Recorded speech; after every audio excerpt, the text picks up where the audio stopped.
Hi Internet. Welcome to my YouTube channel, UDNYT. This is where I share my candid thoughts on whatever's on my mind. And today, Cheslie Kryst is on my mind. If you don't know who she was 2019 Miss USA. She is a North Carolina lawyer. She has her MBA as well. I think she's also a host for, I can't remember if the show's called Extra or some kind of news celebrity chat show. And she jumped off a 29-story building. She left a note for her mother, and she was 30 years old. And I wanted to share my perspective on this. Condolences to the family. That is, for a parent to lose their child, it doesn't matter how old their child is. That's a parent's worst nightmare, to lose their child before the parent is gone. So very sorry for the family.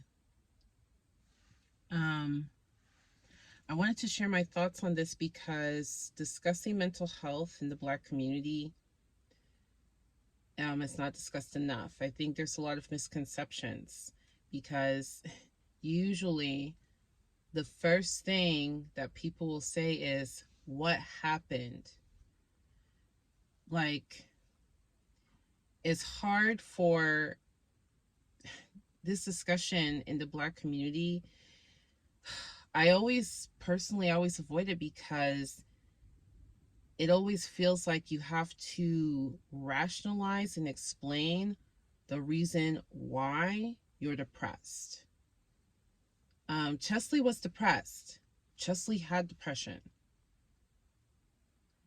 And to explain to somebody who doesn't understand that you just feel that way, people are asking, was there romance problems, financial problems? Like, what was wrong? She had everything.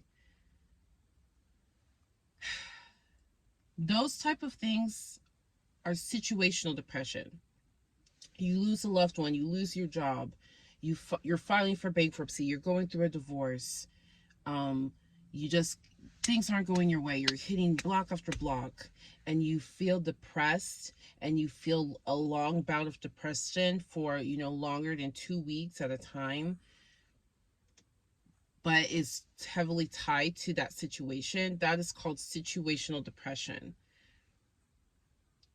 There is a type of depression, clinical depression, chronic depression, where nothing happened, right? Well, theoretically, something did happen. Like, theoretically, some event triggered an emotional response in your childhood. Theoretically, that is a theory that some psychologists have. But just speaking generally, there was no initiating event that caused depression. You just have it. And I believe that's what Cheslie had. From what I've read and the reports that I've read, they're reporting that's what she's had. And I want to explain, what is that like? Because Cheslie was obviously an overachiever. She was achieving more and more. She never stopped. And that kind of mindset when you have depression, because I used to be that same way. I stopped being that way because competition is very fierce and I was spiraling. But Cheslie is on the other end of the spectrum where competition is fierce and she's able to compete, but she was still spiraling. And the thing with when you have depression and you're an overachiever, here's the thing. When you have depression, you don't actually enjoy life. You don't actually like being alive. A part of you kind of wishes you didn't exist. That's what having depression is like. So the overachieving, especially if you didn't have a diagnosis, or you didn't know, or you're trying, or maybe you do have a diagnosis but you're just trying to ignore it, or you're not taking it seriously. And even if you do enough therapy that you realize what's going on, you'll still have these ideas in your head that if I don't even enjoy being here, then I need to make my time here worthwhile. The time, if I have to endure being here, then at least can it stand for something? Can it change the world so that other people don't have to feel how I'm feeling? And you want to leave an impact on the world because you feel like that's the only reason that your life has worth, because you don't feel that your life has intrinsic meaning. You are not intrinsically motivated. So you create external reasons for your life to matter. And Cheslie said that she needed her life to matter. When she won Miss USA, she was the oldest woman to win the title. And she said this was a reminder. While everybody else is celebrating, oh my gosh, you're a biracial Black woman, you won this title, you're the oldest in the organization's history to win the title, oh my gosh. And also that gives me some inspiration, because I'm training to become a professional cheerleader. So, and I'm considered old in the dance world. I am old. So kudos to her for doing something. I'm sure so many people are like, ma'am, at your age, you really think you can do this? So while everybody else is celebrating her accomplishments, in her mind, she's thinking, I'm almost 30. Clock is ticking. That idea of the clock is ticking, usually when we talk about a ticking clock, when it comes to women, we're talking about children. When you have depression, you are not concerned about whether or not you will have children, okay? You are barely hanging on yourself, let alone going through the pregnancy process and having to raise another soul. That's just kind of put that to the side. Like, when you are a woman with depression and you're not like anti-kid, you're not like, no, I absolutely do not want kids, it's just something that you can't even think about because you're just worried about yourself. The ticking clock, you don't have a biological ticking clock when it comes to having kids. You're just trying to get yourself to be happy. The ticking clock when it comes to a depressed person who's an overachiever is, my time is running out to make an impact in the world. My time is running out. My timeline to give meaning to this life I'm forced to live, my timeline is running out. Because all the great mathematicians, philosophers, scientists, artists, all the greats made their great contribution in their late 20s, maybe early 30s. If you're Christian, you know Jesus Christ began his ministry when he was 33, I believe.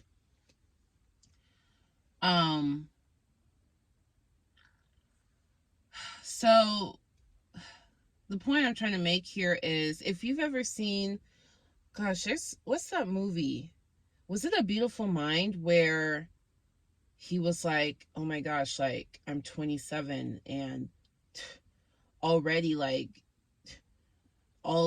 Nikola Tesla already made his great inventions by my age. I don't remember what movie it was. It was a movie about a scientist, and he was just freaking out that he needs to come up with his great contribution because he's getting old. Did they talk about it in the movie Whiplash, where the boy's trying to be a drummer? Right? And they talk about how, these great musicians, they unalived themselves by age 29, 31, but they had already done their best work. Do you get what I'm saying? When you are an overachiever and you have depression or those symptoms, that's where your mind is at. Your mind is not where everybody else's mind is. Everybody else is just, they're happy to be alive. They just want to be happy, be comfortable, have their loved ones and their family, and they're good. But that's not the reality in your head when you're an overachieving, depressed person. You're trying to make your impact on the world as quickly as possible. So every achievement that you make, it's a new burden because it feels like I didn't do enough. Right? She got her MBA. She's a lawyer. She went to law school. There were other pageants that she competed in. I think she was an athlete at some point. Miss USA. She's a role model going on tour, doing interviews in magazines. It's not enough. It's not enough. It's more and more and more pressure. So on the outside, everyone is looking at her like, you are so beautiful. You are so intelligent. You are so well-spoken. You have everything together. You are a great representation and specimen of a person. But to her, it's not enough. It's not enough. There's more to do. There's more impact to be made. Like, right? You're Miss USA. Okay, that's great. Can you see how being considered the most beautiful woman in the United States that's not enough impact to her. She needs more. She needs more. She needs to feel like she's really making an impact. Whereas to some other people, you feel like you've done it. You won this amazing title. You're inspiring other women of color and young girls of color, and you're proud of yourself. But with people like Cheslie, I presume, it's just another, okay, I achieved it and doesn't feel like it's enough. Right? And imagine you achieve so much that you wonder, is anything worth achieving, because you thought you would feel like you finally did it after you achieved a certain thing, and you still feel empty inside. It's not enough. You still feel nothing inside. And I've spoken to many depressed people younger than this. I've spoken to teenagers who just tell me, I think I've done everything. I'm the valedictorian at my school, and I've been pregnant before, and I've had a monogamous long-term relationship, and I do this, and I basically run my household. I basically have a house, and I feel like I've done everything there is to do in life, and I just don't want to be here anymore. So imagine like that times 10. Like, you've accomplished so much and you still feel like you are worthless. It's getting hot in here. Have to let in some air. So when it comes down to it, you feel incredibly pained. The type of pain you feel when you have depression, it's hard to explain. I think there was some study that showed like your depression can be so severe that it registers in your brain as physical pain. That's how bad it hurts. You are hurting very bad when you say, I cannot take another second. I cannot take another day. And she wrote a note because she knew this is going to hurt people. This is going to hurt people, but she couldn't take another day of it. It was better to just end it and apologize to the people who she knows will be hurt than to keep trying. And she probably felt like, I'm 30 now, I've accomplished so much, and it's still dust in the wind. Because when you think about it, we are just dust in the wind. And when you feel like you haven't made a lasting impact on society, you feel like I've done all of this, I've pushed through, I've been pushing, I've accomplished all this, and it's still just dust in the wind. And that aside, just the emotional, almost physical sensation of the pain.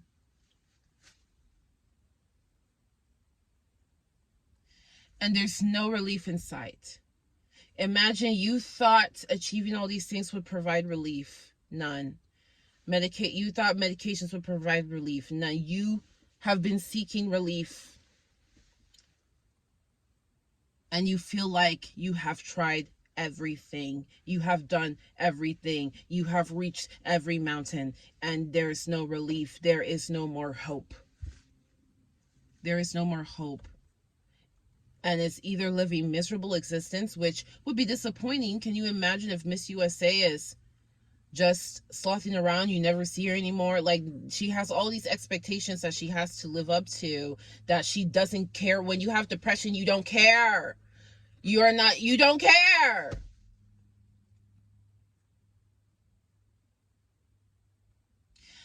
So I just wanted to share that insight. I don't know if this helped you understand better what somebody like her must have been feeling. But I'm telling you from my personal experience and from the experience of people that I've met along the way on this mental health journey. Because listen, when you have this kind of issue, you seek out help. Especially if you're the overachieving type, you seek out help. You meet a lot of people along the way. You hear a lot of stories. And I'm sharing from this perspective that, I don't know, maybe it'll help you understand.